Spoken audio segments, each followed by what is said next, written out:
नमस्कार, बहुत स्वागत है आपका। आप देख रहे हैं न्यूज का एक्सरे और मैं हूं आपके साथ मृदुल शर्मा। और आज की पहली खबर मैं आपको बता रहा हूं दर्शकों, जो कल तक पत्थरबाज थे वो अब गोलीबाज बन गए। दर्शकों, अगर विसर्जन के लिए जुलूस निकल रहा है तो उस पर गोली कैसे बरसा दी गई और इसमें गोपाल की मौत हो गई है। आज पूरी एक्सरे रिपोर्ट बहराइच की बताने वाला हूं, लेकिन पत्थरबाज गोलीबाज हो गए। दर्शकों, ये समझिए, पत्थरबाजों तक तो सीमित था, एक्शन लिया जा रहा था, लेकिन अब बात गोलीबाजी की आ गई है। और उत्तर प्रदेश में इस समय बहराइच सुलग रहा है। बहराइच में हालात इस कदर बिगड़े हुए हैं कि याद आता है 1989 का भागलपुर का दंगा। वो भयावह तस्वीर 45 साल पहले हुआ था। दर्शकों, आपको याद होगा जब हिंदू मुस्लिम आमने सामने आ गए थे। यही महीना था वो, और कुछ ऐसे ही हालात थे। अक्टूबर में भागलपुर में हिंदू मुसलमान की जो तपिश थी वो इतनी थी कि आसपास के कई इलाके उसकी चपेट में आ गए थे। और दर्शकों, अब ऐसी ही साजिश लगता है कि बहराइच में रची जा रही है। वही सब हो रहा है, वही कट्टरपंथी है, वही सोच है। वैसे ही हिंदुओं के त्योहारों पर उपद्रव की साजिश रची जा रही है। देख लीजिए, बहराइच में दुर्गा मूर्ति विसर्जन के दौरान भी कुछ ऐसा ही हुआ है। मुस्लिम बहुल क्षेत्र से यात्रा निकल रही थी, मुस्लिम बहुल क्षेत्र से, लेकिन ये दंगाइयों को पसंद नहीं आया। उन्होंने दुर्गा मूर्ति विसर्जन यात्रा पर हमला बोल दिया। कई जगह पर पत्थरबाजी की गई। दर्शकों, यहां तक तो ठीक था, आगजनी तक बात ठीक थी, लेकिन हद तो तब हो गई जब इन पत्थरबाजों ने अपना असली चेहरा दिखाया। ये तस्वीर आपको दिखा रहा हूं मैं। ये आप देखिए, हाथों में पत्थर, हाथों में बंदूक। पत्थरबाज अब गोलीबाज बन गए। ऐसा मैं इसलिए कह रहा हूं दर्शकों, क्योंकि इन गोलीबाजों ने राम गोपाल नाम के हिंदू युवक को देखते ही देखते गोलियों से भून दिया। आप सोचिए, अगर कहीं कोई गड़बड़ी हुई है तो कानून अपना काम करेगा, लेकिन गोपाल हत्याकांड ने यह साबित कर दिया कि अब पत्थरबाजी से ये सब आगे बढ़ चुके हैं। और ये बात अब मजहबी नारों से, पत्थरबाजों से होते हुए गोलीबाजी तक पहुंच गई है। कल ये खबर आई थी दर्शकों, सबसे पहले हमने आपको तस्वीर दिखाई थी और सबसे पहले एक्सरे करके दिखाया था। ये देखिए आप, प्रदेश के मुख्यमंत्री योगी आदित्यनाथ ने जैसे ही इसकी जानकारी लगी, उन्होंने घटना पर गुस्सा भी जाहिर किया और एक्शन के लिए ऑर्डर भी दे दिया। योगी आदित्यनाथ बेशक लखनऊ में है, लेकिन वहां रहते हुए वो पल पल के अपडेट ले रहे हैं। यूपी पुलिस और प्रशासन के बड़े बड़े अधिकारी बहराइच में ग्राउंड जीरो पर तैनात हैं। आगे बताऊंगा उनकी तस्वीर, देख लीजिए। हालात को संभालने के लिए खुद बड़े अधिकारियों ने मोर्चा संभाल लिया है। सीएम योगी से हर महत्वपूर्ण जानकारी साझा भी की जा रही है। लेकिन आप सोचिए, ये सब जो बहराइच में हुआ, राम गोपाल की जान चली गई और यहीं से हंगामा बढ़ा है। दर्शक, राम गोपाल मिश्रा का शव देखकर, ये जो तस्वीर आप देख रहे हैं उसके बाद की तस्वीर, ये आप देखिए। परिवार वालों के हालात बुरे हैं, उन्हें समझ नहीं आ रहा क्या किया जाए, क्योंकि उसे इस बेरहमी से मारा गया कि पूरा शरीर गोलियों से छलनी हो गया। राम गोपाल के परिवार वालों में भारी आक्रोश है और आक्रोश सिर्फ उनके घर वालों तक सीमित नहीं, बल्कि वहां के लोग भी इतने ही गुस्से में हैं। अब वो सीधे सीधे सीएम योगी से मांग कर रहे हैं कि इन कट्टरपंथियों का इलाज बुलडोजर से नहीं होगा, बुलडोजर के बस की बात नहीं है। अब गोली का जवाब गोली से दिया जाना चाहिए, ये राम गोपाल के परिवार वाले मांग कर रहे हैं। लेकिन सोचिए आप, इस घटना के पीछे मैं आपको लेकर चलूंगा, क्या हुआ था बताऊंगा, लेकिन पहले सुनिए परिवार वाले क्या कह रहे हैं। फांसी चाहिए, फांसी चाहिए, इनका घर गिरना चाहिए, फांसी हुई है, इनको फांसी चाहिए, कल इनकाउंटर हो उसका और उसका घर बुलडोजर चलाया जाए उनके घर पे, और इनकाउंटर जितनी जितनी गोली हमारे भाई को मारी गई उतनी उनको भी मारी जाए बस। बदला खून होगा, खून का बदला खून। इनकाउंटर कहाँ है? योगी सरकार का इनकाउंटर कहाँ है? बाबा का बुलडोजर कहाँ है? बाबा का बुलडोजर। फांसी चाहिए इनको। हम भी कहते हैं कि खून का बदला खून ही होना चाहिए। खून का बदला खून होना चाहिए। क्या कहें? हाँ साहब, यह है बात, ये लगते हैं कि खून के बदला खून। हम लोग के बीच से एक भाई गया है, हमारा बड़ा भाई गया है, तो गोली का बदला गोली से ही लिया जाएगा, वैसे नहीं इनकाउंटर का बदला इनकाउंटर से ही लिया जाएगा। वैसे जब यहां पर विसर्जन हो रहा था तब गोलियां बरसाई गई, इसलिए रामगोपाल के परिवार वाले कह रहे हैं कि गोली चली तो जवाब पुलिस की गोली से देना चाहिए, कानून हाथ में नहीं लेना है। एक्शन क्या हो रहा है इस रिपोर्ट में समझिए, फिर बताएंगे आगे की एक्स्ट्रा रिपोर्ट।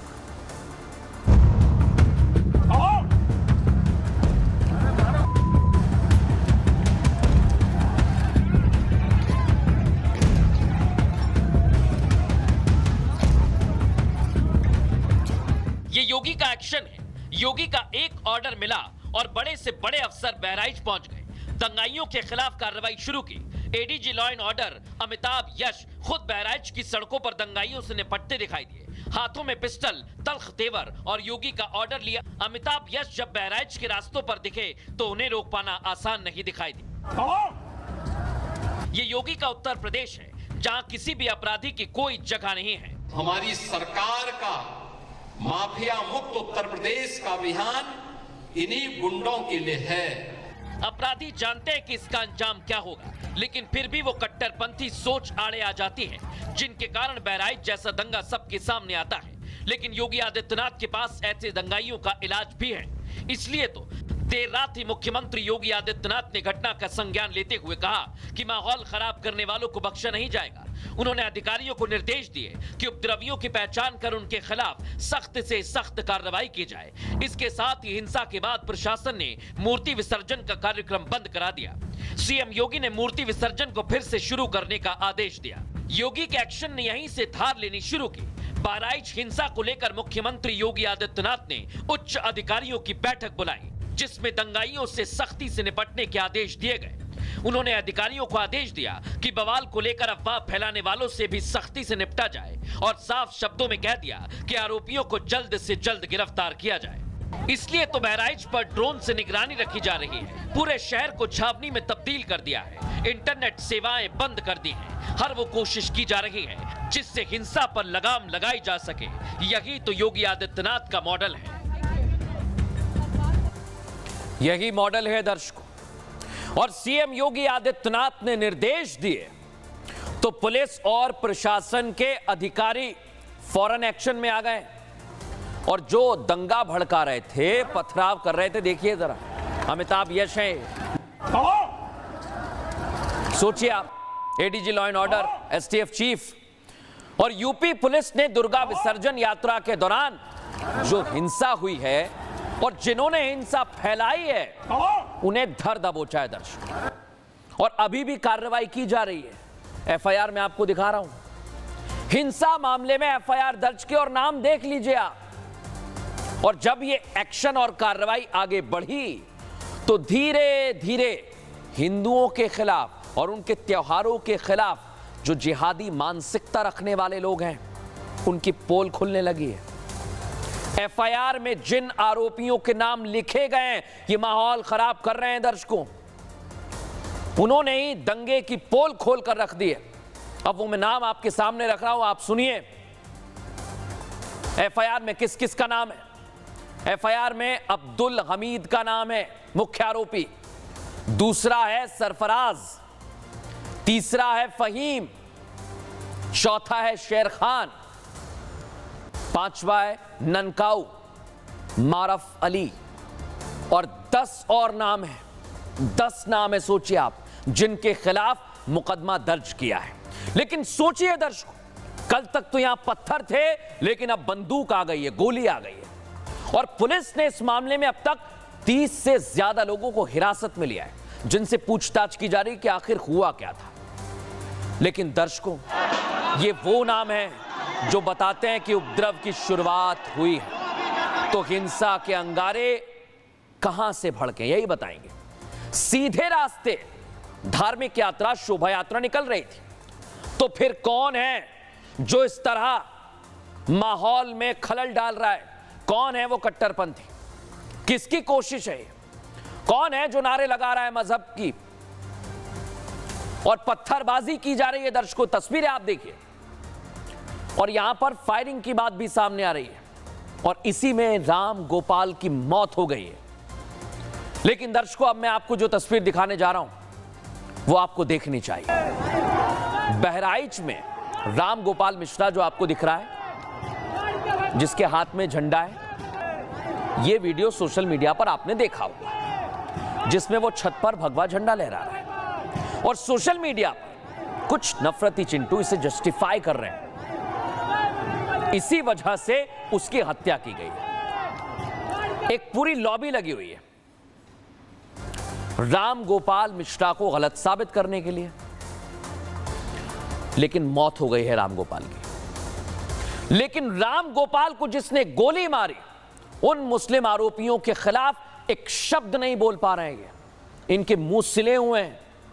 कानून जिसने हाथ में लिया उस पर कुछ भी नहीं कह रहे हैं।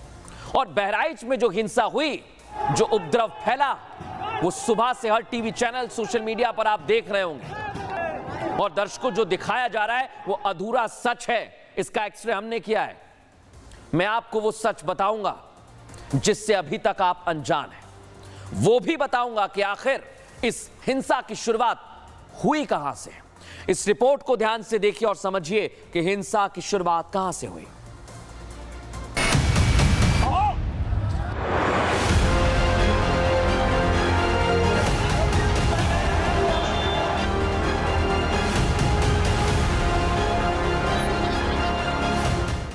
बहराइच का महसी इलाका वो इलाका जहां भक्तों की भीड़ भजन गाते हुए मूर्तियां विसर्जित करने जा रही थी। माता के जयकारों की गूंज जैसे ही नफरती लोगों के कानों तक पहुंची, मजहबी पत्थर चलने लगे।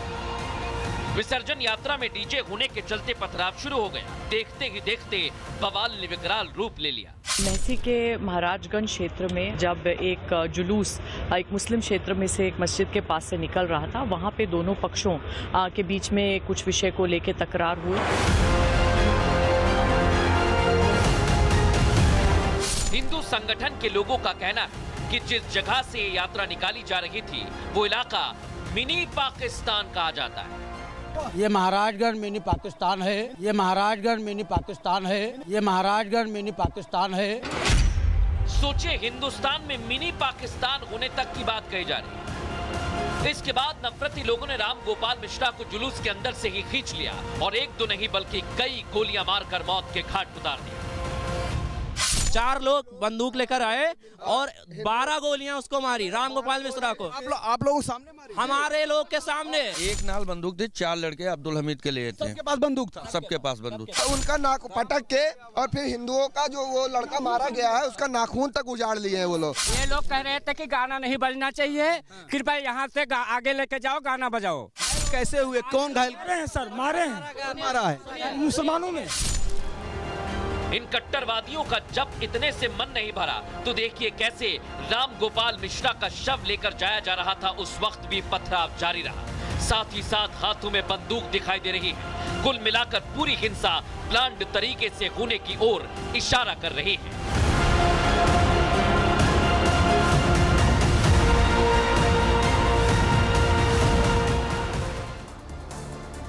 देखा दर्शकों आपने कैसे पूरे प्लान्ड तरीके से गोपाल का क्या मर्डर किया गया है। सवाल खड़े हो रहे हैं, लेकिन अब मैं आपको बताऊंगा जो सूत्र हमारे जानकारी दे रहे हैं।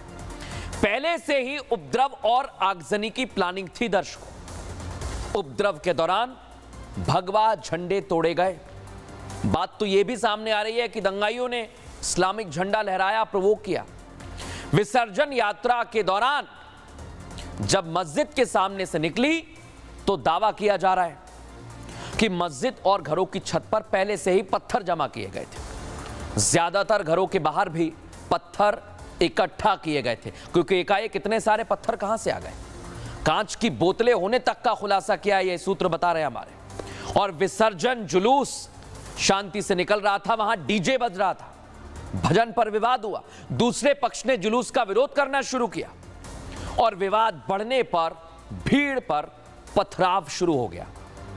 और इतना ही नहीं, उपद्रवियों ने मां दुर्गा की मूर्ति को खंडित किया। दर्शकों, ये हमारे सूत्र दावा कर रहे हैं, लेकिन आप सोचिए जरा दर्शकों कि जब इस तरह से हंगामा हो रहा था, इस तरह से क्या प्लान्ड तरीके से पूरी साजिश रची गई है, इसके बाद एक और सवाल खड़ा होता है दर्शकों, क्योंकि मजहबी गोली आखिर किसके ऑर्डर से चली है? क्योंकि मुस्लिम मोहल्लों में जयकारे के लिए क्या परमिशन लेनी पड़ेगी? आपने सुना एक शख्स कह रहा था मिनी पाकिस्तान है। हिंदुओं की पूजा में खलल डालने की क्या पहले से प्लानिंग थी?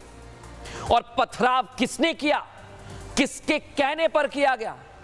आरोपियों के पास अवैध हथियार की सप्लाई किसने की? ये सारे जितनी गोलियां चली हैं सारे असले अवैध हैं। आखिर आरोपियों के पास इतनी सारे कारतूस गोलियां कहां से आ गई? सोचिए जरा दर्शकों आप, क्या पहले से ही तैयारी थी? प्रदेश का माहौल खराब करने की इनकी प्लानिंग थी, और थी तो किसने की है?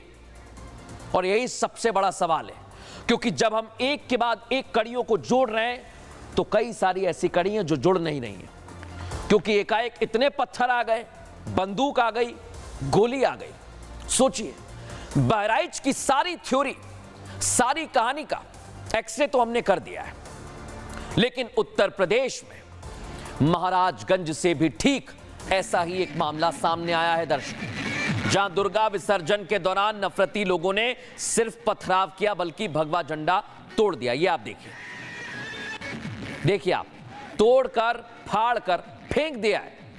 विसर्जन यात्रा का रूट एक मस्जिद रास्ते में थी, डीजे बज रहा था, भजन चल रहे थे, और यहीं पर विवाद खड़ा हुआ। ये इतना नागवार गुजरा कि विवाद बढ़ता चला गया, और क्या वहां पर भगवा झंडे की हालत की गई है ये आपने देख ली। लेकिन दर्शकों, मैंने आपको ये भगवा झंडा क्यों दिखाया? दोनों हैं उत्तर प्रदेश के शहर। एक तरफ ये आप बहराइच की तस्वीर जो देख रहे हैं, यहां पर हरा झंडा लगा हुआ था, उसको निकालकर भगवा झंडा लगाया, कानूनन गलत किया। तो क्या गोली मार दी जाएगी? क्योंकि अगर ये गलत है तो फिर महाराजगंज में जो कर रहे हैं ये क्या सही है?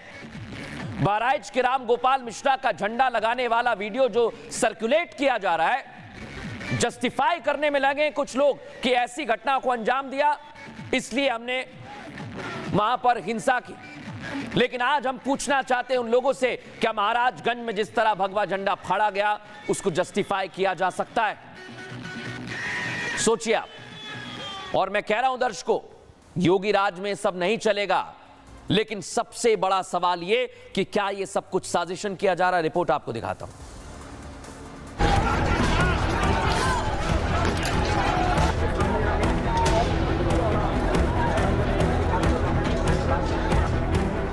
बहराइच में उपजे उपद्रव के बाद अखिलेश यादव के नेतृत्व वाली समाजवादी पार्टी के सोशल मीडिया प्लेटफॉर्म बहराइच मामले के फोटो और वीडियो से पटे पड़े हैं। पोस्ट पर पोस्ट डाला जा रहा है। एक पोस्ट वो भी है जिसमें मारे गए रामगोपाल मिश्रा की हत्या के बाद ग्रामीण हाथों में लाठी लेकर जा रहे हैं, लेकिन समाजवादी पार्टी को ये दंगाई नजर आते हैं। इनकी पोस्ट में कहीं भी पत्थरबाज, गोलीबाज आरोपियों का जिक्र तक नहीं है। हाँ, बस ये जरूर कहा जा रहा है कि सारी गलती सरकार और प्रशासन की है। ये बड़ा फेलियर है। प्रशासन को यह ध्यान रखना चाहिए था कि आखिरकार क्या बजा रहे हैं, क्या किसी को अपमानित कर रहे हैं। तो ये पूरी जिम्मेदारी शासन की थी, सरकार की थी।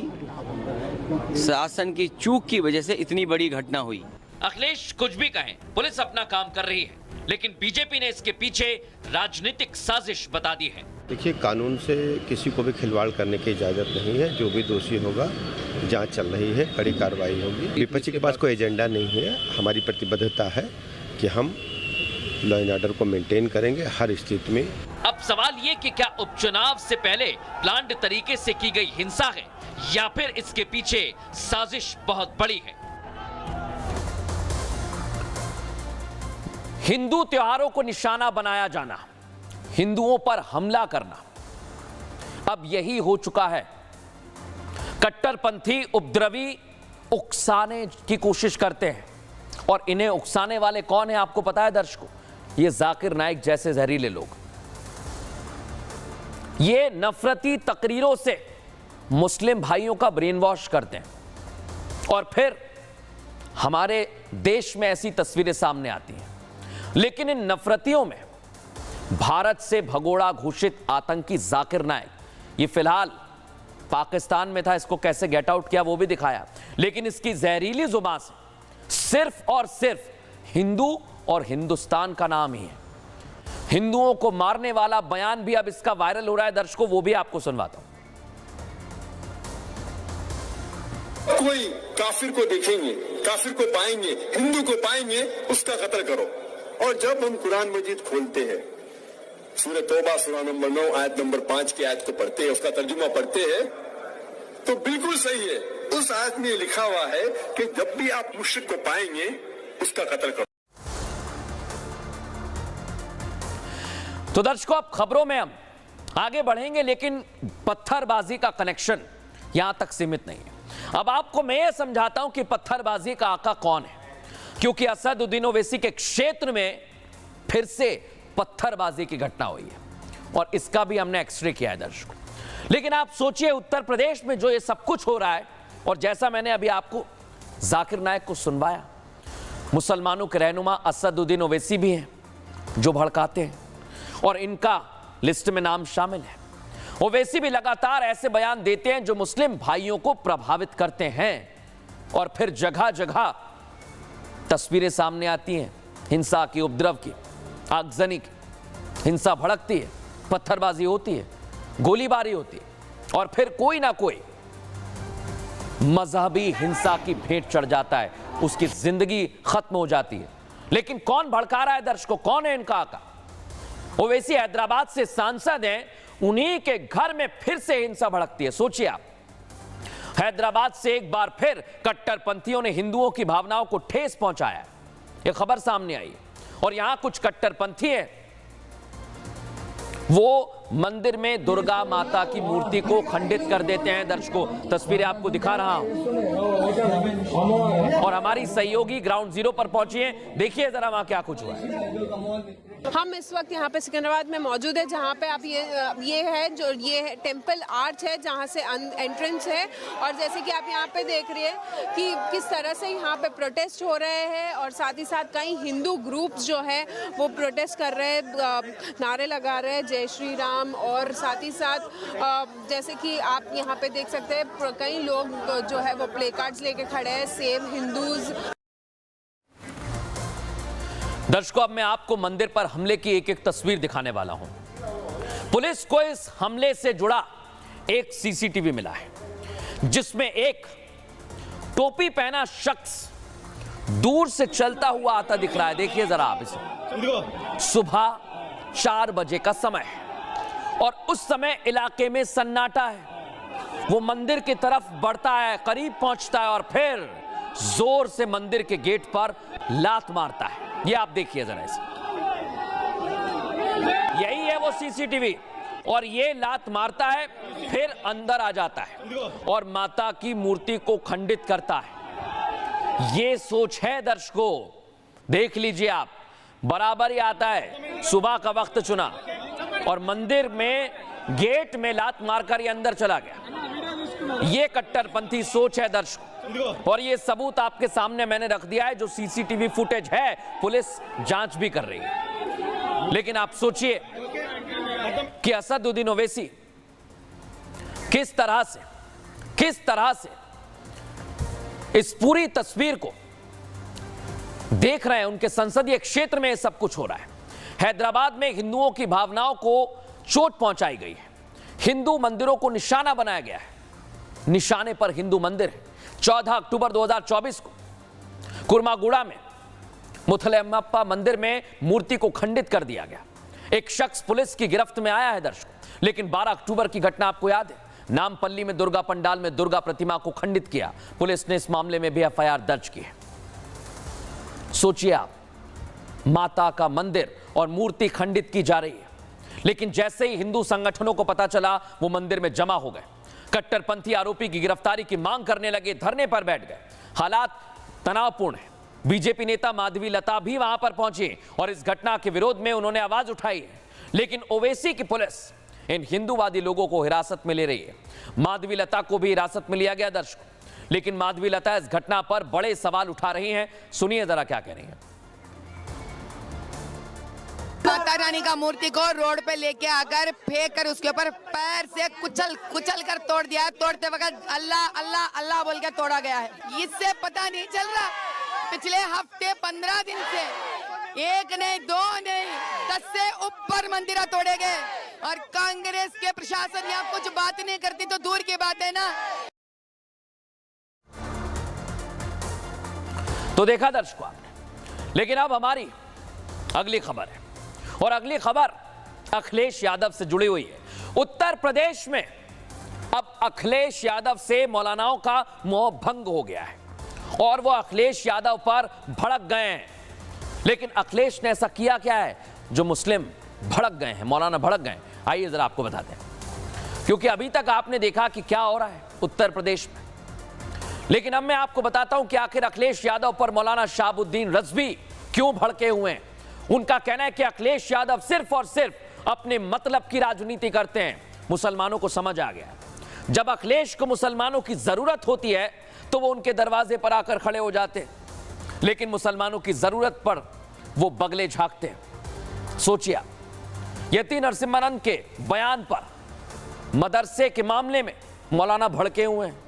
वो चाहते हैं कि अखिलेश यादव इस मुद्दे को उठाएं, लेकिन उनका कहना है कि अखिलेश ने चुप्पी साधी हुई है। अब मौलाना सवाल भी उठा रहे हैं कि अखिलेश यादव कहां हैं, कहां चले गए, हमारी आवाज कब बुलंद करेंगे। अब उन्हें क्या मुसलमानों की याद नहीं आ रही है? क्या सिर्फ अखिलेश वोटों के लिए भाईजान के पास जाते हैं? और यह खतरे की घंटी है दर्शकों, क्योंकि उत्तर प्रदेश में उपचुनाव हैं, सिर पर हैं और मौलाना उनसे नाराज हो गए। इसका खामियाजा उन्हें उठाना पड़ सकता है। सुनिए जरा क्या कह रहे हैं शहाबुद्दीन रिजवी इस मामले में। अखिलेश यादव को विधानसभा में और पार्लियामेंट के इलेक्शन में मुसलमानों ने झोली भर करके वोट दिया और हम ये तो उम्मीद रखते हैं कि वो मुसलमानों की आवाज बनेंगे, मुसलमानों की आवाज उठाएंगे, मगर वो उन पर बिल्कुल खामोशी तारी है। उनकी खामोशी का राज क्या है? वो किससे डर रहे हैं, किससे उनको खौफ लाहिक है? मैं इस राज को समझना चाहता हूं। भड़क गए मौलाना। अखिलेश का मुस्लिम वोट क्या इससे छिटक जाएगा दर्शकों? क्योंकि 2024 में इंडिया अलायंस को 92% मुसलमानों ने एक तरफा वोट किया। कुछ मुस्लिम हैं जो बीजेपी को वोट करते हैं, इनकी संख्या है 2% और बीएसपी के खाते में 5% गया। लेकिन अब उपचुनाव होने वाले हैं, क्या अखिलेश यादव से मुसलमान वोट छिटक जाएगा? ये सवाल बहुत बड़ा है और यही सवाल है दर्शकों, क्योंकि उत्तर प्रदेश में उपचुनाव है, क्या इसलिए ये सियासी हंगामा चल रहा है। फिलहाल न्यूज का एक्सट्रीम इतना ही, कल फिर हाजिर होंगे रोचक जानकारी भरी खबरों के साथ। नमस्कार।